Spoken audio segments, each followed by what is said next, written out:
This is Kentucky Afield Radio. This is Ron Rohde, Kentucky Afield's first host back in 1953. Now, I'm proud to present Charlie Baglan. By definition, the term invasion is a military term. Hard to believe it could apply to fish. But in the case of Asian carp in American waters, the term fits. We go inside outdoors with Ron Brooks, who is leading the state effort to combat these fish, which are now persisting in such high numbers that in parts of our state, they threaten our native fish and local economies. We look beneath the surface next on Kentucky Afield Radio.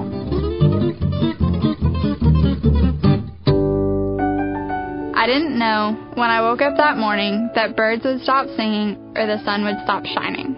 Alex Audie, 13-year-old survivor of a collision with a drunk boater. No one told me because they didn't know themselves.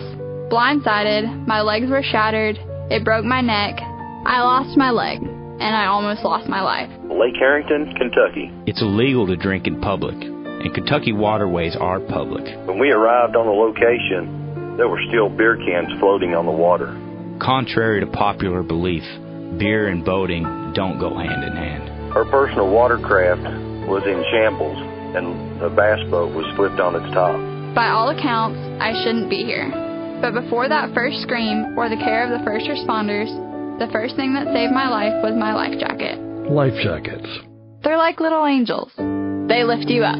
Kentucky boating and conservation officers remind you. Your life jacket's got your back. Welcome to Kentucky Afield Radio. My name is Charlie Baglan. Our program today is one we wish we didn't have to air at all. But in the last decade or so, the problems that Kentucky and many Midwestern states are experiencing with invasive fish, Asian carp, is reaching a breaking point. In the western Kentucky Lake region, a $1.2 billion tourism economy is being threatened, along with the health of Kentucky's native sport fish, bass, crappie, and others. A bold plan has just gained approval in Frankfort to combat the issue. Ron Brooks is not only the Kentucky Director of Fisheries, but a national authority on the subject. And Director Brooks, welcome to the show. Thank you, Charlie. For as beautiful as it is, Ken Lake, Lake Barkley, we have the potential for real mess down there. That potential's been there for a long time, and we discovered it really back in fall of 2009 when a commercial fisherman went out, and one of our biologists went out with him to do some paddle fishing, and they caught about 4,000 pounds of bycatch of Asian carp. We knew their fish were in there at that time and before that time, but we didn't have an idea how many there were. Knowing the life history of Asian carp fairly well, I realized that we needed to start working on something that would remove large numbers of Asian carp from those two reservoirs. The good news is it's a very fertile system, both Kentucky and Barkley, with the Tennessee and Cumberland rivers running into them. Very fertile system, so they could take an invasive species and not really harm the native species, at least yet. But they will get there if we don't do something. An invasive species like the Asian carp, and that's the silver carp and the bighead carp, because they came from, well, I presume Asia. Right. What's going on in Asia that they don't proliferate like they do here? Well, they do. They did. They don't have a big sport fish industry over there, so they will net the entire lake systematically and remove every fish in the lake. They just became over-harvested over there. That's how they kept them in check. That's how they keep them in check still. Even with that type of harvest, they're able to sustain themselves to some degree in most of the places. They have lakes that dwarf Kentucky. Do they? Yeah. And they can net the whole lake. That's what they do. Holy cow. Well, that would work here then. Is that a possible scenario for eradicating this fish? It's not in the United States because of the sport fish industry. We have to come to a delicate balance where we get enough commercial fishing, in our case at least, on Kentucky and Barkley lakes without unduly interfering with the sport fish industry, because it's a huge industry in those two lakes. That's a fence you have to ride carefully, even now in this conversation. You don't want to scare people away from, well, I don't want to go there. Right. You got an industry that's out there that's based on recreational fishing and boating. You know, it's not just fishing, but they're as big a threat to a skier or a boater as they are the fisheries themselves. And so you want to do enough to protect those elements without making the public so afraid to go there that they quit going, actually hurting the very cause you're trying to save. Right. And so the balance between that is, if we can stay on them with sustained harvest now and not have to put nets in every embayment to keep those fish populations from getting worse, then we are ahead of the game. Right now, the fisheries are still fantastic. If you look at crappie fishing out there, it's not stopped all year round this last year. There's just so much harvest of crappie out there and such a great fishery. And the bass fisheries are still very, very popular. You know, depending upon who you talk to, they think some of the bass in Barkley are starting to decrease in terms of numbers and size. We're watching that very closely, but we're also putting an extended effort to get fish out of those lakes. For many, out of sight is out of mind. And even if you live in Eddyville, you could look out over the lake and not see the problem because it's going on beneath the surface. Right. If you live in Paintsville or Somerset or Madisonville, well, this is just something you hear about, but you figure, well, Ron Brooks and his crew will take care of this, or it will just suddenly go away. Right. Do you get that? Well, this is just the environmental crisis du jour. Right. And it's right up there with Zika or SARS or bird flu or whatever it might be. Yeah, we really don't get that. Anybody that lives on or near the lake is very attuned to the Asian carp issue, because if you're on that lake, you've probably had a carp, if not jump in your boat, barely miss your boat. If not hit you, barely miss you, because there's that many of them there right now. If you're living near the lake and overlooking the lake in the evening, there's times when you can see Asian carp, I'm told, bank to bank. And I've been told that by biologists and other folks as well, because what happens, Asian carp follow the food supply, and one of their food supplies is zooplankton. A lot of folks don't understand is that zooplankton migrate when it's light out. The zooplankton will be all over the water column. Towards evening, when the light goes down, they got to come up closer to the surface to get closer to the light, because they're attracted to light. And when they come up, the big head will come up with them, and the silvers. And so all of a sudden, you can look across Kentucky Lake on some evenings and see little mouths all over the top of the water. So you get a very good indication how many fish are out there without even actually having to be on the lake. How about uncountable? Simply uncountable. It is, and it's very disturbing to see something like that. Interestingly, because silver carp are such jumpers, and because you can see those kind of things in the evenings and the early mornings, they are not as invisible as what a lot of fish species would be. Like you say, you can't see fish, so people aren't as attuned to what's going on with fish as they are with animals, because you can see animals running around. But in this case, because of those two things, you can certainly witness those fish and those issues. They are jumpers. They are jumpers. We could use them in the Olympics, and they could win the high jump. Yeah. You could go on YouTube, and if you just put in jumping fish or flying fish, not even knowing the biology of the names, you would pull up all kinds of these videos. Yeah. And that's pretty much what's going on wherever Asian carp are found. That could be the Illinois River, up and down the Mississippi and its tributaries and other lakes. Oh, these things are prolific anywhere from the Delta down the Mississippi River Basin all the way up to Wisconsin now. And, you know, there's over 2,000 miles of river, a huge river. And then, of course, up the Ohio through Louisville, at least, above the falls of the Ohio. And when I say they're there, I don't mean in just a few numbers. They're there in large numbers. And not only the big rivers, but all the tributaries that lead up to the big rivers. And in our case, some of the big reservoirs, Kentucky and Barkley being our issue in Kentucky. But other states have huge reservoirs where these things are starting to invade as well. So when they jump, they don't care if they knock a skier over. They don't care if they jump into your boat. And they're jumping by the dozens, if not the hundreds. Yeah. wherever this boat motor is arousing them? It just depends on how many are there at a certain time, and they do have movement patterns. They do usually like to move in huge schools, so with silver carp especially, they jump as a result of noise. It's a reaction for them. They're very attuned to their environment. They have a very highly developed sensory system. So if they get surprised by a bang or get startled by a large motor noise, you could be just sitting in a canoe and tap the side of your canoe if you've got them around them, and they'll jump. So that's why they jump. They do that as a reaction, but you're right, they don't care what's up there. I've seen them jump 15 feet in the air below Barkley along the shore there where the turbine comes through when the water's flowing. I see them jump over a 4-foot rail 15 foot into the air and land on the sidewalk. Ron Brooks, Kentucky's leading voice in the battle against Asian carp. More after the break. You're listening to Kentucky Afield Radio.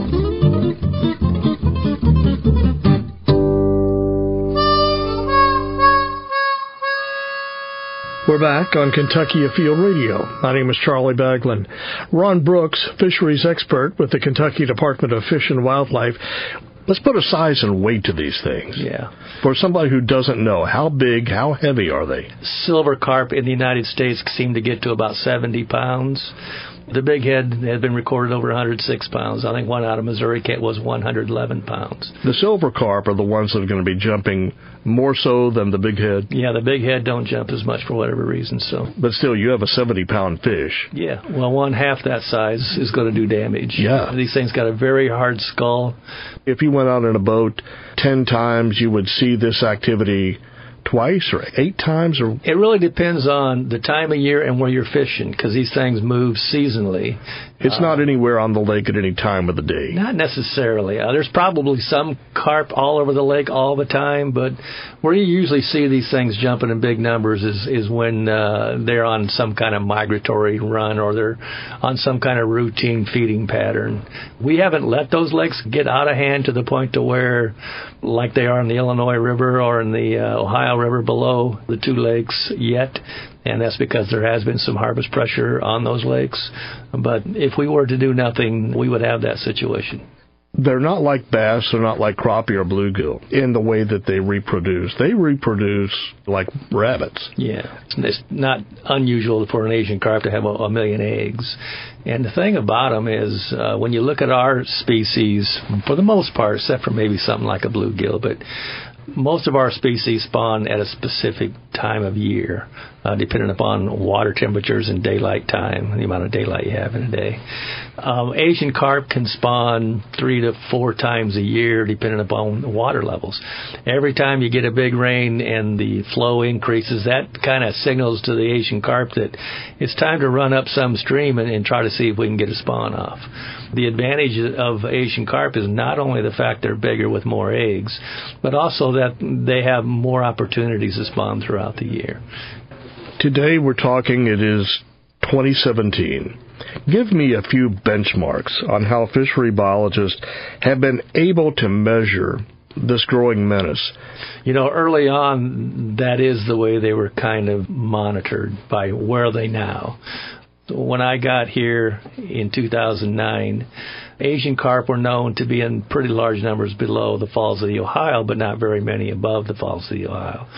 When you talk about numbers, the only project that's had enough funding to put into estimating numbers of Asian carp is in the Illinois River, because they had millions of funds from what's called the GLRI, the Great Lakes funds, to keep them out of the Great Lakes.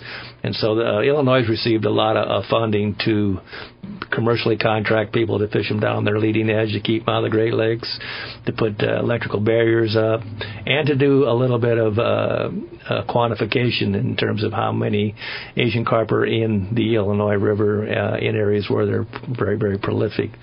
Even those efforts, because of how much these things can move in a given day, are very difficult, and there's so many of them. Let me ask what might be a silly question. If anybody has ever been to any of the Great Lakes, those things are huge. And you look out over them from the shore, they look like an ocean. Right. Are they saltwater or are they freshwater? They're freshwater. So if they got into the Great Lakes, yeah, That's not good. That's why there's so much money being spent to keep them out of there. You know, the salmon industry up there would be just devastated. And so we're talking about $300 million a year is going in at one level or another, at least right now, to keep Asian carp out of the Great Lakes. There are 4 electrical barriers on the number one inlet potential, which is they call the CAWS, the Chicago waterways up there, up through the Illinois River and the Chicago Sanitation Canal up there. That's a direct way for those fish to get in there. They now have 4 electrical barriers, and they do a tremendous amount of prevention in terms of contracting commercial fishermen. All that's just to keep Asian carp out of that economy. That's like a $7.9 billion a year economy. You, Ron Brooks, are the Director of Fisheries for the Kentucky Department of Fish and Wildlife. So in this state, this falls in your lap. You have partners around the Ohio River Basin that are on the forefront of this battle. Who are they? What do they bring to this fight? We have been working with the U.S. Fish and Wildlife Service and every Ohio River main stem state on Asian carp since about 2010. Really, the U.S. Fish and Wildlife Service became involved around 2013. But what we call the ORFMT is those Ohio River main stem states.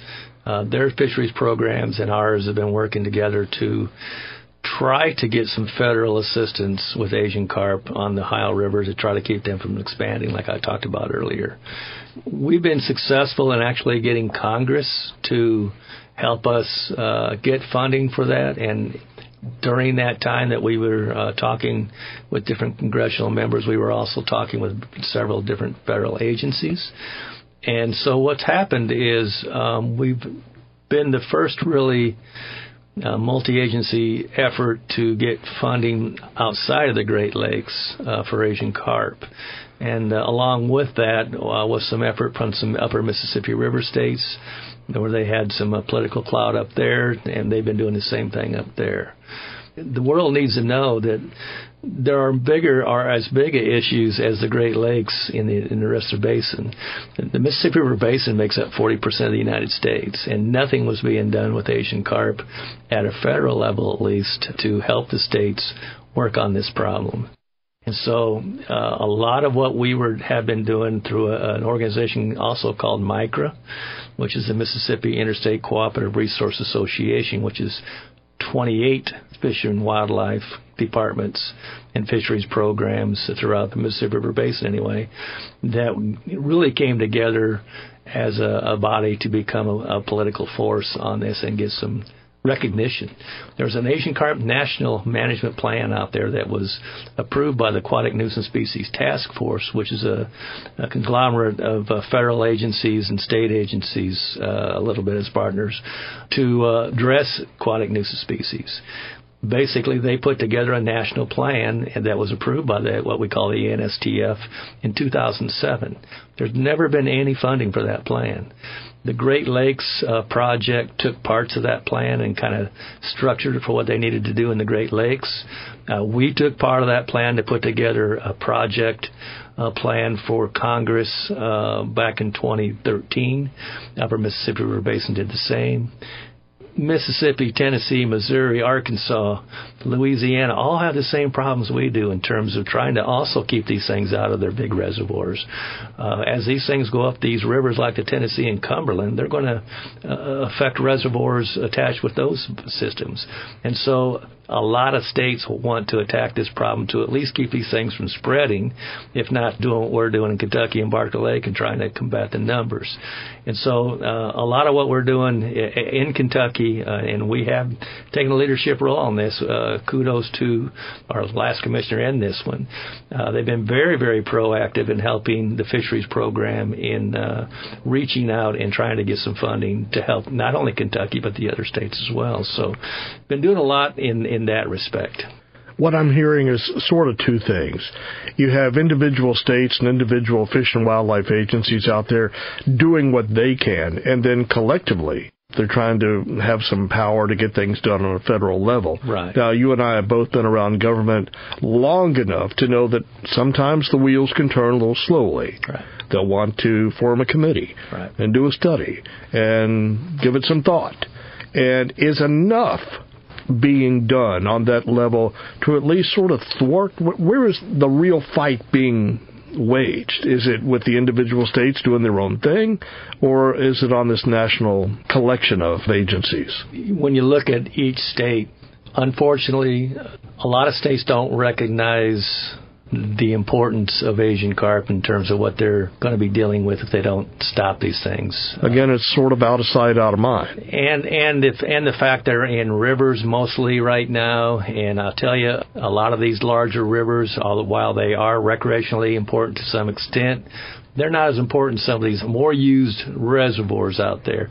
And to be perfectly honest, if all we had was Asian carp in the Ohio River and the Mississippi River, Kentucky would probably handle it the same way everybody else is. Yeah, there's a problem out there. We probably ought to be looking at it. We don't have the resources. Really what pulled us into it, and me especially, is when I found out that they were now in those two really, really important reservoirs that we have, where a lot of our funding comes from, because people who buy licenses and fish in Kentucky is what pays for our existence here. And so that's what really shocked me. And that's what made me understand the larger problem, and that's what got me involved with MICRA and addressing congressional members on this issue. And I will say, I'm not the best authority on politics or anything else, but you talk about a bipartisan issue. When we go to visit with congressional members, they are 100% on board with helping the states get what needs to be done to fight these things. One option is a new partnership with the commercial fishing industry. Is it possible to get enough of these fish out of the waters to really make a difference? We'll find out. Plus, our fishing report is just ahead, so please stay tuned. You're listening to Kentucky Afield Radio.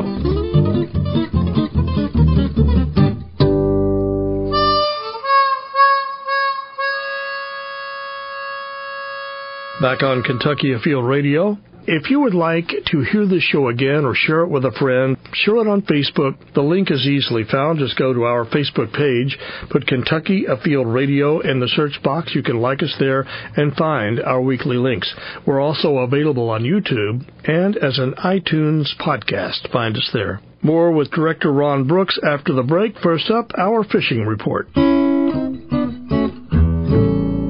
Dear Mom, thank you for all the times you told me to go outside. Putting me on trails put me on the right path. If you wrote Mother Nature a letter, what would you say? That's easy. Thanks. Thank you so much. You're amazing. And so are you. If your license plate at home or at work says Nature's Finest, you've helped protect nearly 100,000 wilderness acres across our state for all to enjoy. And we're not done yet. Explore more at heritageland.ky.gov. You know our patch, but there are some things about the Kentucky Department of Fish and Wildlife you may have never dreamed. You've seen shells in a stream bed. In reality, that's aquatic life and nature's own filtration for drinking water. In decline nationally, but on the rebound thanks to science, we've developed clean water from clear thinking. And you thought we were just fishing and hunting. Kentucky Fish and Wildlife. There's more to us when you look beneath the surface. Hunt more at fw.ky.gov. We're back in our second half hour on Kentucky Afield Radio. My name is Charlie Baglan. Ron Brooks is the guest. He is the director of the Kentucky Division of Fisheries. We're discussing the invasive fish, the Asian carp. This is a fish we have all heard more and more about in recent years. Asian carp entered the Mississippi River through flooding of aquaculture ponds in Arkansas. Now, in fertile flowing waters, their numbers have increased dramatically. Meanwhile, at Kentucky Lake and Lake Barkley, there's an economy at stake here. Right. Fishing, boating, 3 state parks, many restaurants, some of the best barbecue the world has ever known, marinas. Are they feeling the pinch yet? You hear every now and then from a bass fisherman that Barkley Lake bass seemed to be as robust as it was 5 years ago. So we haven't seen a precipitous decline in either bass or crappie in there yet. Again, they're very fertile systems, so that helps a lot. The other thing that helps with that is the fact we do have processors in Kentucky now that really focus commercial fishing in those two lakes. Over 1 million pounds last year and the year before came out of Kentucky and Barkley for those commercial industries, and they want more. My goal is to hopefully help the industry get to about 5 million pounds out of those lakes a year. I believe we'll see an effect if we can do that. I talked to Paul Reister, the fisheries district biologist for that western Kentucky area. It's always a good day to go fishing, and it's a robust fishery, and he loves it there. Right. I never hear him say, there is a problem, watch out for the Asian carp. Right. It doesn't come up. And so from where Paul and I sit, it's still a great place to go. It is. And now it is today. What about 20 years from now? What about 10 years from now or 5? Not to paint a gloomy picture, but maybe an accurate one from the scientific standpoint. Right. When could we really start to see a decline if those numbers are growing, as you say? If we did not have the pressures that we are putting on those lakes commercially to target Asian carp, we'd already... So if we have done nothing, it would already be shot. It would already be an issue where people would quit coming to the lakes. I'm positive that if we had not done nothing in the last 5 years on those two lakes, that we would see a precipitous decline in crappie numbers and health, as well as the numbers of largemouth bass and other species. What is being done to control the numbers as we speak? And I have a feeling you're going to bring up commercial fishing. Right. Where does that enter into it? Okay. Ever since I first found out about this, we have been trying to entice businesses to come out here to focus on Asian carp out of those two reservoirs. I guess we ought to stop right now and say, fortunately, these are delicious fish. That's another thing. Yeah, we didn't mention that, but they are very tasty. Right. And there's quite the palate for them in the United States, maybe even more so back home in China. Right. And that's where the industry started in Kentucky. We have a lady, an Asian American lady, Angie Yu, came out here in 2012, actually, and she began setting up shop. She has stuck with it, and right now she's on the precipice of becoming one of the major Asian carp processors in the country. She wants to start a fertilizer business, which is going to be huge. She's part of the reason why we've been able to successfully get commercial fishermen to target Asian carp in those two lakes. Another one is more along the lines of what you were talking about, is Fin Gourmet. They came up from Louisiana. They were coming on the weekends and getting fish from a commercial fisherman that fishes the lakes all the time for Asian carp. They're doing boneless fillets and patties and all kinds of other products. We were out there a couple of weeks ago, stopped at a restaurant, and they were amazing. The dishes were like $20 a plate, but you would have thought you were eating halibut. These things have the same value nutritionally as a salmon. And so, it's an amazing fish. There's a reason why these things are so huge as food fish in Europe. We're fortunate because if it was a fish nobody wanted. That's right. But that does at least help the situation. It gives us a leg up. But if we're going to talk about commercial fishing, the Kentucky Afield Crew, the television show, back in 2013, if you've not seen this, you should. 762,000 hits so far on YouTube. Right. The show is called Carp Madness. It was a fishing tournament. Right. You held this back in 2013. It really painted a picture and let you see how they could just bring in net after net. One boat had 6,000 pounds of fish in it. Right. Commercial fishermen probably are our best friends, but they can't do it themselves. There has to be a whole industry out there, right. Processors, a market for this, people in sales. Yep. How is that coming together? There's an endless potential for what these things can be used for. And they use the byproducts of the fish, the parts that aren't being used for food, are being used for fertilizer. It's an organic fertilizer. Could you use this in widespread agricultural practice? Certainly. And there's going to be a big market for it once it gets out there. Here's the thing, Ron. Let's say that these fish are in high demand. and they do make great fertilizer, and it can produce food to feed the world. Then you want to keep them, don't you? You don't want to get rid of them. That's sort of the catch-22. The number one pushback, not only from the Fish and Wildlife Service, who want to eradicate these things, they're invasive species, but also from states who are trying to keep them out of their states. Their number one concern was that, okay, Kentucky and other states are going to start commerce for these things, and these things will be economically important. Nobody wants to go into business only to go out of business. Yeah, and so that was really a major pushback in trying to get the U.S. Fish and Wildlife Service on board with this, and some of the other states, and then some people still worry about that. But here's my retort to that. If we did nothing and waited for research to come up with some magic pill or something, we have already lost Kentucky and Barkley lakes. And who knows what else might be lost. We have so many Asian carp in our rivers and the reservoirs that, number one, you're not going to be able to harvest them out. You'll never get them all, even if you tried. You can't. The study that Illinois did, they estimated you'd have to get 70% of the population every year just to break even. Because it's just not going to happen. We just can't harvest enough fish to eradicate these things. And so that's the bottom line.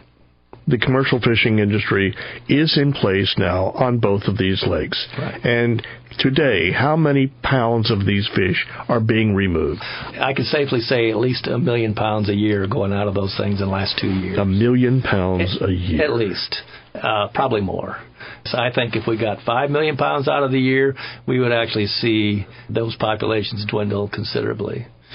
And that's a doable thing. I think it is, and we're trying to help make that happen as we speak. We just received permission to enter into a public-private partnership, of which Governor Bevins is very interested in the state getting involved in anyway. This public-private partnership is actually Kentucky Fish and Wildlife working with the industry, working with the fishermen, creating a unit where we can get more focused commercial fishermen fishing where we need them to fish. And in this case, it'd be in and around Kentucky and Barkley lakes. We've heard it called a public-private partnership, or 3P. Does it have a real name? Well, we're calling this thing the Kentucky Asian Carp Public-Private Partnership. That says it. Yes. That says it. Or KACP3. Break it down. It seems like it's broken itself into like 2 or 3 different facets. Right. What are they?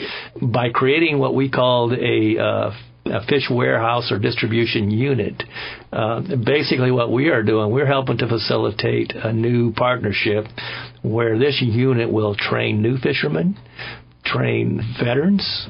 Part of what this unit will do, along with training new fishermen, is providing a system to where those fishermen can either use more or less company equipment. We would also give the new fishermen an option of rent-to-own. So if you actually want to end up owning your own equipment, you put a few extra bucks into it every month, and before you know it, it's your equipment. We are trying to provide a format where a young person who may not have any other plans or who may be attracted to the idea of commercial fishing for a living, where they can actually learn a career. We're also going to be giving them some classroom training on how to run a small business, how to fill in reports, and all that will make the work much easier than it is right now. So they're going to be moving fish for commercial fishermen as well. There's going to be a part of that unit that's going to be distributing fish. A part of that unit is going to be communicating between the commercial fishermen and the processing plants. So there's several functions to this unit that's going to inevitably increase the amount of harvest Kentucky fishermen are going to have, since we're going to be working directly with this process, with this partnership. The great thing about a P3 is, nobody wants government's fingers in business, at least any more than they have to be. Part of this eventually will be sold off, right? Exactly. That's just what I was going to say. The great thing about a P3 partnership is this whole distribution unit will be sold off. Fish and Wildlife now, what we will do is, although we'll be part of what will probably will be a board member on this partnership, but our function will be research, the things that we know how to do well. And somebody else will come in and buy out this warehouse or distributor unit, and they will continue to move on as a private entity. And it can be very profitable, especially as these processors expand their businesses and their markets. So we're very excited about it. We are now digging our heels in now to get the pieces in place to get this thing moving. We have the funding to do it. I really hope that this thing's up and fully running by at least fall. And I hope that it's running at a limited level at least long before fall. So we're going to move on this really quickly. In the studio with one of the foremost experts in the field of Asian carp, it's next to impossible, I guess, to paint a rosy picture of this situation. But at least thanks to evasive action back around 2009, the impact has been thwarted somewhat. But now it's time to step up the game yet again, for the sake of our native fish and to safeguard a thriving tourism economy in our Western Lakes region. Back with some final thoughts after the break. You're listening to Kentucky Afield Radio.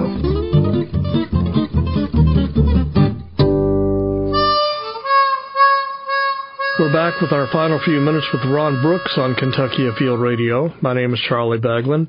Ron is the director of the Kentucky Division of Fisheries, and he's telling us in his own words about the subject of invasive Asian carp, the havoc that they've caused, what's being done now, and what we might expect for the future.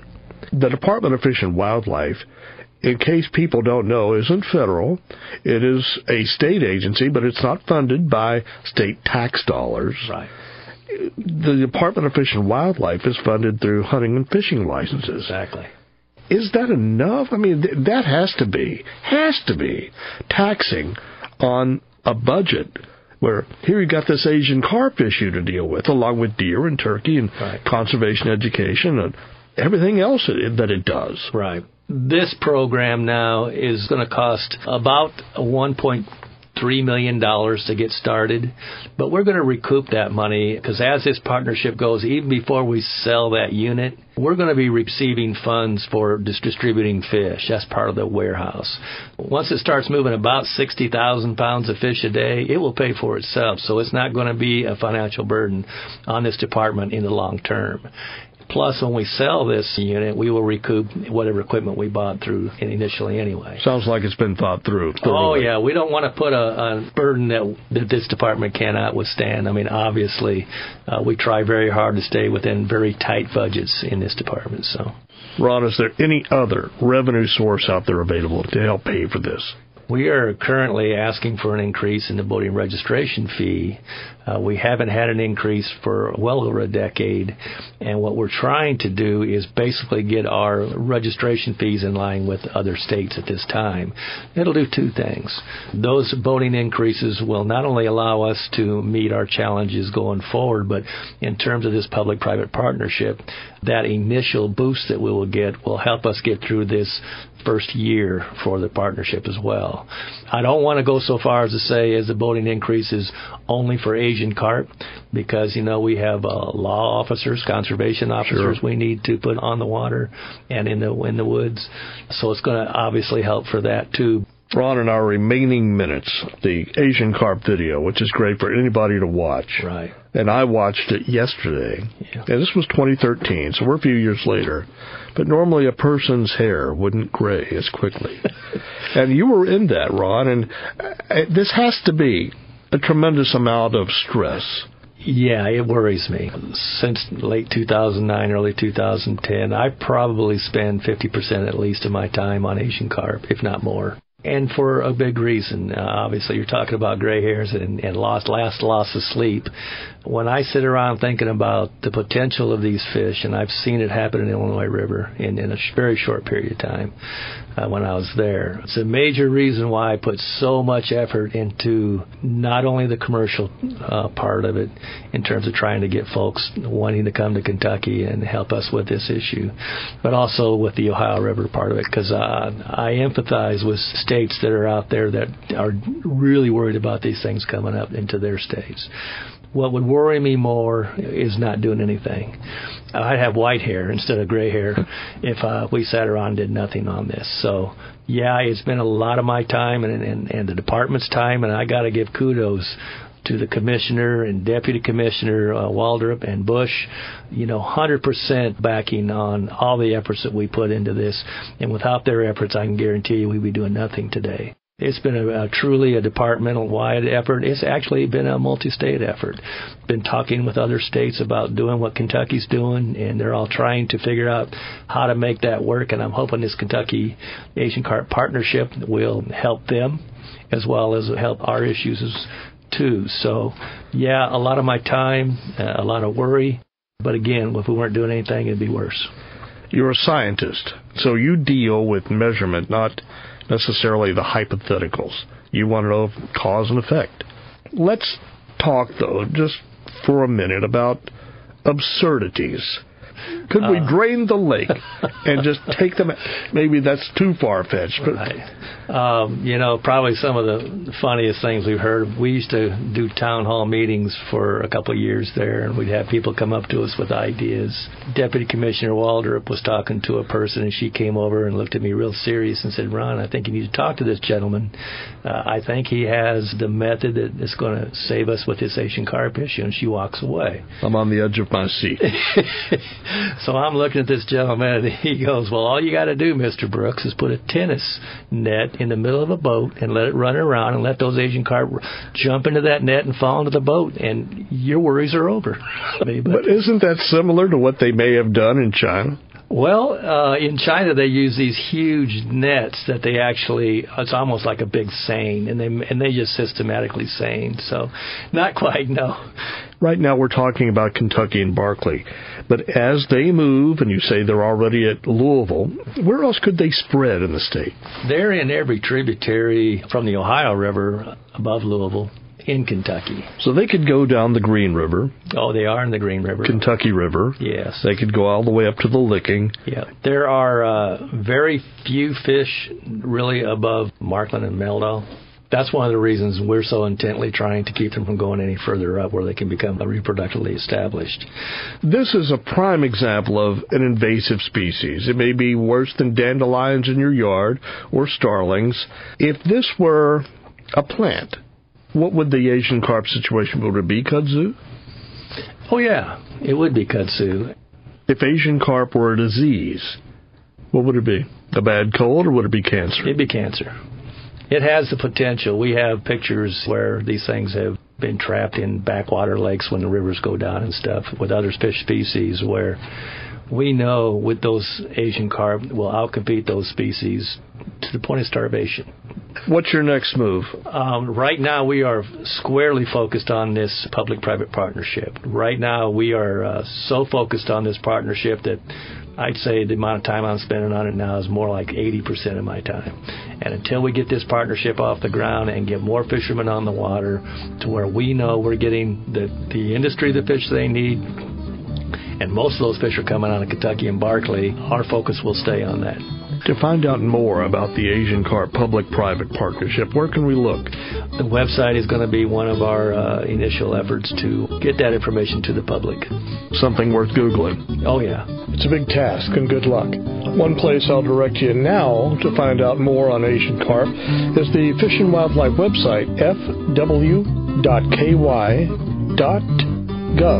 We are out of time. This is Charlie Baglan inviting you to join us in a week, and we'll go inside outdoors again, here on Kentucky Afield Radio.